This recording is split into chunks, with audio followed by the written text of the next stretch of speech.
Por suerte, esta crisis a nivel mundial nos agarra en una etapa un poquito más estable, un poquito más tranquila, porque si nos hubiera agarrado a mediados del año pasado, no me imagino cómo la hubiéramos pasado. ¿Cómo están, queridos amigos de la comunidad de Cripto con Corbata? Tengan todos ustedes muy buenos días, buenas tardes o buenas noches, dependiendo del horario en el que nos estén viendo. El día de hoy tenemos un episodio bastante de actualidad con nuestro amigo Ronald Amelunge. Querido Ronald, ¿cómo estás? Muy bien, querido Juanfer. Creo que hoy día es importante conversar del impacto global que tiene la guerra de Estados Unidos con Irán, ¿no? Sí, es prudente, creo que va a ser un tema que va a impactar a toda la economía en su conjunto, va a ser algo que diametralmente se convierta en un vector de cambio a nivel global y obviamente también a nivel local.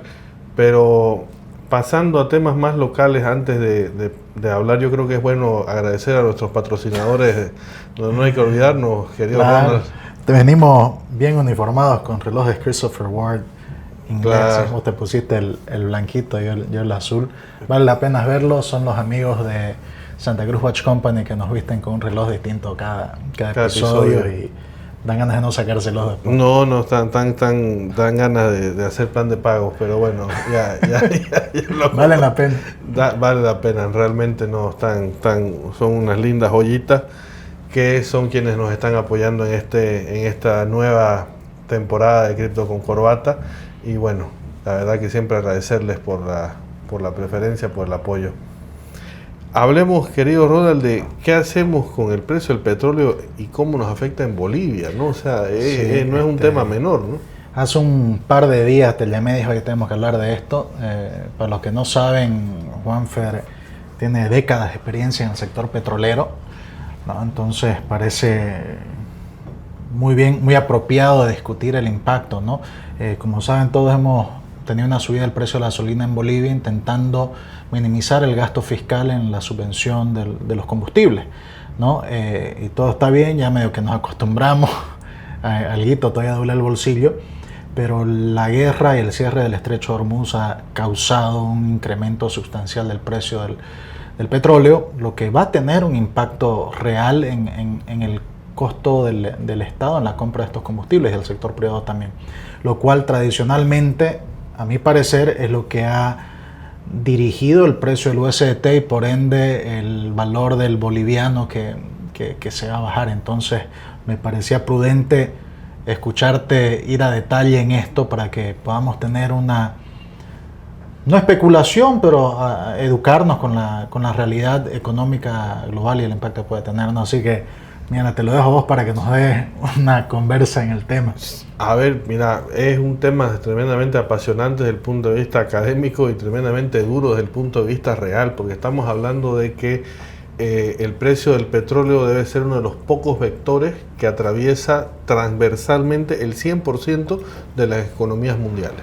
No hay una economía en el globo que pueda decir yo no tengo ninguna incidencia o no me afecta o no me perjudica o no me beneficia. ¿Y por qué es tan importante el estrecho de Hormuz? O sea, en geopolítica, ¿por qué estamos hablando de esta guerra que con ese impacto y no la de Ucrania, por ejemplo? Porque en el estrecho de Hormuz pasa el 20% del comercio mundial de petróleo. O sea, no son palabras menores. Estamos hablando de que 1 de cada 5 barriles producidos a nivel mundial pasa o necesita pasar por el estrecho de Hormuz. Y en este momento solo hay creo que 1 o 2 barcos que pasan ahí por día porque se animan, ¿no? Exacto, o sea, se ha reducido de forma dramática la capacidad que hay de transporte. Evidentemente hay otros mecanismos, hoy por hoy hay que decirlo, comparado con décadas pasadas, no es el impacto que hubiera tenido si esta guerra hubiera estallado hace 10 años, porque hay obviamente oleoductos que permiten mover un poco más el producto, en fin. Si hubiera sido hace 10 años el precio ya estaría en entre 150 y 200 dólares. Sí. Bueno, Juanfer, me pasaste una presentación para que me prepare un poco antes, ¿no? Y para poder llevarte el ritmo un poco a tu expertise, ¿no? Mira, el impacto que veo acá que nos da es el costo de importación, subsidios, inflación, disponibilidad de divisas al necesitar más divisas para poder pagar el petróleo que tenemos que importar, significa que es cada vez más difícil conseguirlo. Acabamos de hablar con un gran amigo nuestro del programa que está justo en el negocio con nosotros de pagos internacionales, que dice la banca está reduciendo la cantidad de créditos que dan por un miedo a que haya una subida del boliviano, ¿no? Y eso es el shock externo, ¿no? Pero ¿cómo ves que está listo Bolivia o no listo para resolver este? Digámoslo en términos sutiles, Bolivia está en una situación frágil, en una situación muy frágil para poder afrontar esto, porque son 5 los vectores fundamentales que van a golpear a la economía boliviana. El primero, obviamente, es el incremento del costo del carburante. Eso es inevitable y eso va a llegarnos a partir de la actualización del Decreto Supremo 5516. Recordemos que ese decreto es el que fija el nuevo precio de la gasolina, el diésel y todos los carburantes en el país, y dice ese decreto que dentro de 6 meses se va a actualizar el precio. Eso quiere decir que estamos frente a una situación bastante interesante desde el punto de vista de análisis, pero bastante preocupante desde el punto de vista real. ¿Qué pasa si la guerra se alarga, se prolonga y estos precios arriba de $100 el barril se consolidan como el nuevo estándar para cuando toque actualizar el costo de la gasolina y del diésel? O sea, realmente es una catástrofe que no creo que no la tenemos medida. ¿Cuánto ha subido el precio del petróleo desde que empezó la guerra hasta ahora?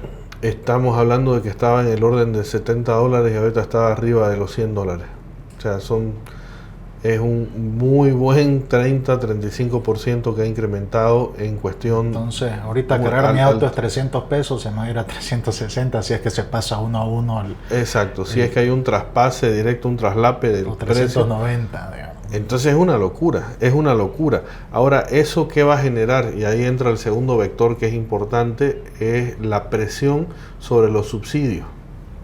O sea, ahí al final del día, querramos o no aceptarlo, sigue habiendo una suerte de subvención mucho menos golpeada, mucho menos manoseada en términos de lo que es la aplicación dentro del esquema del gasto público, pero esto va a tener un efecto que va a romper finanzas públicas, no solo de Bolivia, sino de muchos países de la región. Realmente es un tema muy, muy importante. Ahora, uno dice, bueno, aparte de subir el precio de la gasolina, no pasa nada, falta todavía, y ese es el problema. Falta el impacto porque vamos a tener una inflación importada. Algo que me ayuda a darme cuenta de eso es que gran parte del costo de cualquier producto que uno compra es el costo de transporte. Exacto. Y todo se mueve en algo que quema combustible, ¿no? o gasta energía. Y ese costo es traspasado al consumidor y el consumidor tiene que agarrarlo. Y ese es traspasado en todas las distintas líneas. Y eso solo pensando en el tema del costo del carburante, sino ya viendo todos los otros derivados del petróleo que se utilizan en todo otro tipo de industria. Es una inflación directa a disminuir la capacidad de compra o de adquisición o de poder de la persona a pie, digamos, ¿no? No, es realmente terrible. Yo creo que al final estamos frente a una potencial inflación importada muy alta, justamente por lo que estás comentando, el transporte. El transporte, la energía, todo lo que va a subir. Y eso genera inestabilidad, genera incertidumbre. Y cuando hay inestabilidad y cuando hay incertidumbre, aparece la especulación del mercado. Y cabe recalcar que hay que entender de dónde vienen estas crisis, ¿no? Para no andar queriendo crear crisis interna de donde no existe, e intentar estar bien educado y marcar una línea clara sobre lo que podría venirse, ¿no? Y intentar entender cómo uno comportarse. Porque ahí estamos hablando que otro problema es la especulación, ¿no? Y la especulación la hemos vivido y a ver, seamos francos, convivimos y coexistimos con la especulación permanentemente desde que empezó la crisis económica en 2023. Yo creo que desde que se liberó el uso de activos virtuales, la especulación no es tan fuerte porque tenés un mecanismo de información mucho más rápido e inmediato que es el USDT, y hay mayor transparencia y señales en el mercado sobre el valor de las cosas, ¿no? Antes, entre cambistas podrían esconder dólares y demás, y ahora existe la salida de los USDT y los criptos para hacerlo, ¿no? Y lo han empezado a utilizar todas las industrias, hasta la del oro, que era tradicionalmente basada en dólar billete, ¿no? Correcto. O sea, al final de cuentas, si bien la especulación se ha visto reducida, pero va a haber una especulación en el mercado, y el problema que yo veo, más allá de los precios, de los productos, etcétera, es justamente la variable que acabas de mencionar, el tipo de cambio. Cómo esa especulación se va a trasladar al tipo de cambio y de qué manera va a ser capaz de afectar a el contexto o el equilibrio, que mal, porque ahorita vivimos una suerte de equilibrio, estamos con un dólar que cotiza por debajo de los 10 bolivianos, entonces es un tema creo que vale la pena tocarlo, vale la pena mencionarlo, que es, me parece, el cierre de este paquete de posibles problemas que puede traer el conflicto. Ahora, no sé si ahora solo ha ocurrido una vez que había una correlación, no se puede sacar una correlación entre el tipo de cambio y el precio del combustible o el precio del petróleo. ¿Pudiste vos ver algo así, que estudias tanto el precio del petróleo antes de que se libere, antes de que se ajuste el precio del combustible? Antes del ajuste del combustible no había una relación como tal. O sea, nuestra especulación local boliviana vive, llamémoslo, apartada en una suerte de burbuja boliviana. Pero ahora sí vamos a ver un poco más cómo afecta uno a uno, ¿no? Es algo nuevo, algo que no podemos predecir, digamos, qué valor va a perder el boliviano, o si es que lo va a perder. Exacto. Y mi siguiente pregunta era, ponete que se acabe la guerra mañana. ¿Cuánto tiempo, qué tan rápido rebotan los precios del petróleo? ¿Qué tan rápido se restablecen las rutas y se vuelve a establecer un precio más normal? Es lo hermoso de la industria petrolera. Menos de una semana ya tenés todo volviendo a funcionar como estaba. Es una de las industrias más volátiles que existen. Pensemos de que un día el precio estaba en $80 y dentro del mismo día el precio llegó a cotizar $120. Estamos hablando de $40 por barril de diferencia dentro de la misma jornada de cotización. O sea, es una real locura, y ahí entran muchos actores a nivel internacional, a nivel macro, que operan incluso presionando con las reservas en almacén. Entonces, porque por norma se debería tener en teoría 90 días de consumo almacenado, y hoy por hoy el consumo mundial más o menos tenemos almacenado 140 días de consumo mundial en almacenes. Entonces hay una presión para frenar, para que el precio no se dispare de la forma en la que debería dispararse. Y eso, para traerlo a humano, digamos, es básicamente las entidades que tienen control de las reservas dicen no vale la pena comprar más ahorita, vamos a sacar de las reservas al precio anterior, vamos a dar a este precio anterior al mercado, y eso lo vamos a volver a comprar para rellenar las reservas cuando el precio vuelva a bajar a ese nivel. Exactamente. ¿No? Son como swaps de deuda entre las refinerías y el Estado. Es una gestión de inventario, básicamente. Tiene sus particularidades. Pero esto también se traduce a una recomendación de, no es momento de especular, no es que vas a estar guardándote todos tus dólares ahorita, porque si la guerra se acaba mañana en un mes, digamos, antes de que haya el cambio por el decreto supremo, puede ser que el precio del combustible nuevamente esté en 80, digamos. Exacto, y terminemos con un precio muy similar, o por no decir igual al que hoy por hoy tenemos. Entonces, porque políticamente le conviene al Estado mantenerlo, por supuesto. Totalmente. O sea, toda la presión política es de mantenerlo y hacer todo el esfuerzo para que se mantenga. Estabilidad, esa es yo creo la consigna. Sí, y lo que sí cuesta en este momento para el Estado es el mantener la disponibilidad de divisas cuando ellos tienen que estar haciendo pagos. ¿Qué herramientas tiene el Estado internacionales para poder afrontar este tipo de shocks macroeconómicos externos sin afectar lo interno? La única que se me ocurre es volver otra vez al viejo recurso y, como se dice vulgarmente, otra vez poner en venta las ollas de la abuela y volver a gestionar oro. en prenda, digamos. En prenda. Para subir el gasto y luego como reserva. Para eso son las reservas internacionales, para absorber estos shocks, ¿no? Exactamente. Entonces ahí hay un espacio. Por suerte esta crisis a nivel mundial nos agarra en una etapa un poquito más estable, un poquito más tranquila, porque si nos hubiera agarrado a mediados del año pasado, no me imagino cómo la hubiéramos pasado. Porque el precio sí subió de 9 a 9.50, volvió a bajar a 9.25, estamos relativamente... Seguimos en ese equilibrio, estables, ¿no? Entonces, llegando ya a recomendaciones, escenarios, no sé si querés expandir en algo. Mira, yo creo que lo importante es, como vos lo decías, y creo que es crítico, el no entrar en especulaciones, informarse antes de tomar cualquier decisión, saber los plazos.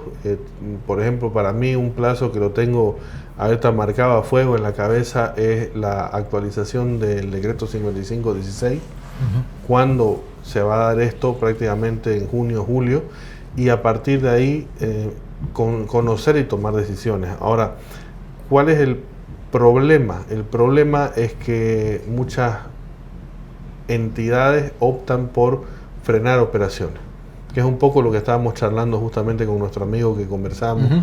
Decía, no, el sistema financiero se enfrió, básicamente. Sí, no hay movimientos, no hay giros. No es una solución. Si la gente no está usando sus dólares para pagar, nosotros que movemos capital, digamos, le damos solución a los clientes. No, pero aquí vi que dibujaste 3 escenarios, un escenario base, un moderado y un adverso. ¿Cómo debería comportarse nuestros amigos de la comunidad de Cripto con Corbata? Bueno, o sea, ¿qué recomendaciones damos?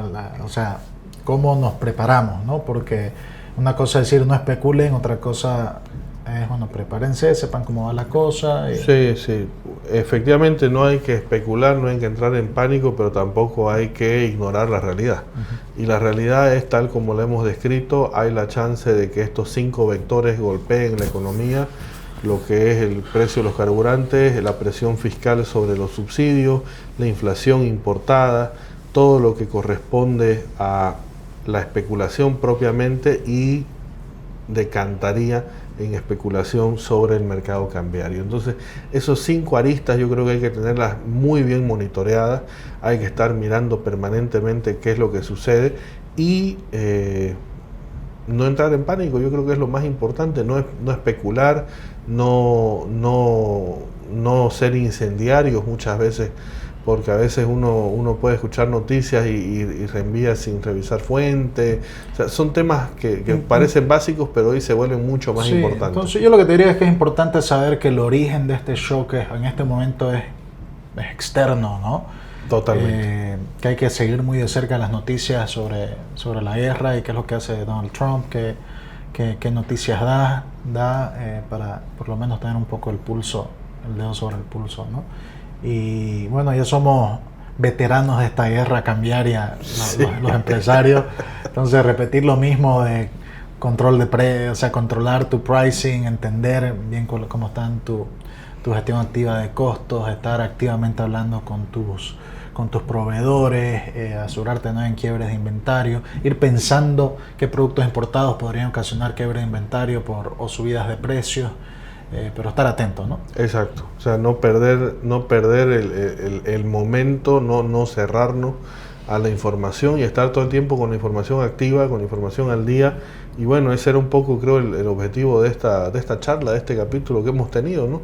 Poner a nuestra comunidad alerta, no en pánico, sino alerta, que no es lo mismo, y básicamente que estén haciendo un seguimiento activo de todas estas variables. Para mí me llevo lo clave, que en junio es la actualización de precios según el decreto supremo, que a tu opinión es que el Estado está buscando estabilidad, entonces va a apostar a como sea mantener el precio. No implica que porque el precio del petróleo está más alto sí vayan a hacer un cambio en el precio de la gasolina. No hay esa dirección en el decreto supremo, ¿no?